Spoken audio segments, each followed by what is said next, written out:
Jika kita terus menggunakan smartphone secara terus-menerus, maka energi listrik yang tersimpan pada baterai smartphone akan berkurang dan lama-kelamaan akan habis. Biasanya, pada kondisi ini kita akan mengisi ulang baterai yang ada di dalam smartphone tersebut. Nah, di dalam smartphone tersebut terdapat elemen sekunder yaitu berupa baterai, sehingga baterai tersebut bisa kita isi ulang kembali. Nah, bagaimana teknis pengisian dari smartphone? Jika ingin tahu, mari kita simak video sampai selesai. Pada saat kalian mengisi daya pada ponsel kalian, terdapat rangkaian arus searah atau biasa disebut dengan DC atau direct current, yang artinya arus yang ada pada saat kalian mengisi ulang daya ponsel adalah arus searah. Artinya, arus yang mengalir pada rangkaian tersebut adalah satu arah. Adapun rangkaian bolak-balik yaitu AC atau alternating current, di mana rangkaian ini adalah rangkaian bolak-balik. Pada saat kalian mengisi ulang daya smartphone, pada rangkaian listrik terdapat rangkaian hambatan. Nah, sebelum kita melanjutkan ke rangkaian hambatan, alangkah baiknya kita mengenal terlebih dahulu besaran-besaran yang ada pada rangkaian arus listrik. Nah, pada bab ini atau pada pertemuan kali ini, kita akan membahas tentang rangkaian arus searah atau DC beserta dengan hambatannya. Nah, sebelum kita lanjut ke rangkaiannya, mari kita mengenal terlebih dahulu besaran-besaran yang ada pada rangkaian arus listrik. Yang pertama itu ada arus listrik. Nah, arus listrik itu adalah banyaknya muatan yang melewati penghantar listrik pada periode waktu tertentu. Secara matematis, arus listrik itu I sama dengan Q per T, yang mana I itu adalah arus listrik, Q adalah muatan, dan T adalah waktu. Satuan dari arus listrik itu sendiri yaitu adalah ampere. Muatan listrik bergerak dari potensial tinggi ke potensial rendah karena adanya daya tolong. Nah, perbedaan ini nih yang biasa kita sebut tegangan atau voltase. Tegangan atau voltase itu sendiri adalah energi yang dibutuhkan untuk memindahkan muatan listrik sebesar 1 coulomb. Secara matematis dapat ditulis bahwa V sama dengan E per Q, di mana V adalah tegangan, E adalah energi, dan Q adalah muatan. Selanjutnya, kita akan membahas tentang hukum Ohm, di mana George Simon Ohm mengatakan bahwa kuat arus yang mengalir pada suatu penghantar sebanding dengan beda potensial pada ujung-ujung penghantar dan berbanding terbalik dengan hambatan penghantar. Pernyataan ini biasa dikenal dengan hukum Ohm. Dapat ditulis dengan I sama dengan V per R, di mana I adalah kuat arus listrik dengan satuan ampere, V sama dengan beda potensial dengan satuan volt, lalu R adalah hambatan dengan satuan ohm.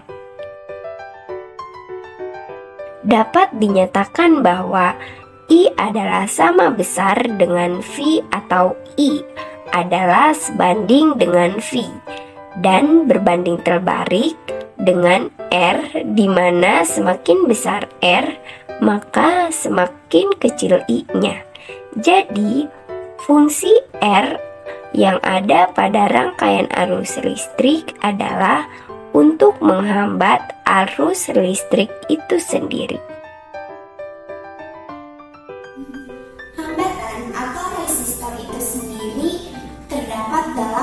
berbagai bentuk. Ada juga yang seperti ini, ada juga yang berbentuk speaker, dan ada juga yang berbentuk seperti kipas. Jadi intinya setiap komponen yang dialiri arus listrik itu akan menjadi menyala, panas, dan bergerak. Contoh hambatan seperti lampu-lampu yang mengubah energi listrik jadi energi panas, atau kayak speaker yang mengubah energi listrik jadi energi kinetik. Pokoknya kalau pas komponennya kita alirkan arus listrik, terus dia jadi nambah panas, jadi nyala atau jadi gerak, nah bisa dipastiin kalau komponen tadi punya hambatan listrik. Nah, besarnya hambatan listrik pada suatu resistor ditentukan oleh beberapa faktor. Yang pertama itu ada jenis bahan. Jenis bahannya digunakan, tiap bahan mempunyai kemampuan menghambat arus listrik atau resistivitas yang berbeda-beda. Seperti kabel listrik dan tembaga. Nah, dia itu memiliki resistivitas yang lebih rendah, jadi hanya bisa sedikit menghambat arus listriknya. Sedangkan material seperti silikon karbon atau nikokromium itu memiliki resistivitas yang lebih tinggi, jadi dia bisa dipakai sebagai resistor. Nah, yang kedua itu ada panjang hambatan. Jadi semakin panjang resistornya, maka semakin besar pula hambatannya. Nah, yang terakhir itu ada luas penampak. Semakin lebar resistornya, semakin mudah juga arus listrik lewat, sehingga hambatannya berkurang.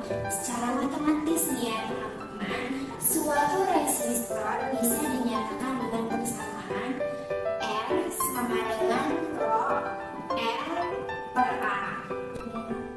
R adalah hambatan kawat pengantar, yang satu Rho-nya itu adalah ohm. Rho itu hambatan jenis kawat pengantar dalam ohmmeter. L itu adalah panjang kawat penghantar dalam meter, dan A adalah luas penampang kawat penghantar dalam satuan meter kuadrat. Nah, jika permukaan kawat penghantar berbentuk lingkaran, maka luas permukaan kawat tersebut dihitung menggunakan rumus luas lingkarannya itu 1/4 pi d kuadrat sama dengan pi r kuadrat. Pembahasan kita berikutnya tentang rangkaian listrik sederhana. Ada dua cara penyusunan hambatan pada rangkaian listrik, yaitu secara seri dan paralel. Yang pertama, kita akan membahas rangkaian seri. Rangkaian seri bertujuan untuk memperbesar hambatan dan berfungsi sebagai pembagi tegangan. Kuat arus yang mengalir pada tiap resistor sama, sehingga I1 sama dengan I2 sama dengan I. Sedangkan beda potensial berbeda pada tiap resistor. V1 sama dengan I dikali R1 dan V2 sama dengan I dikali R2.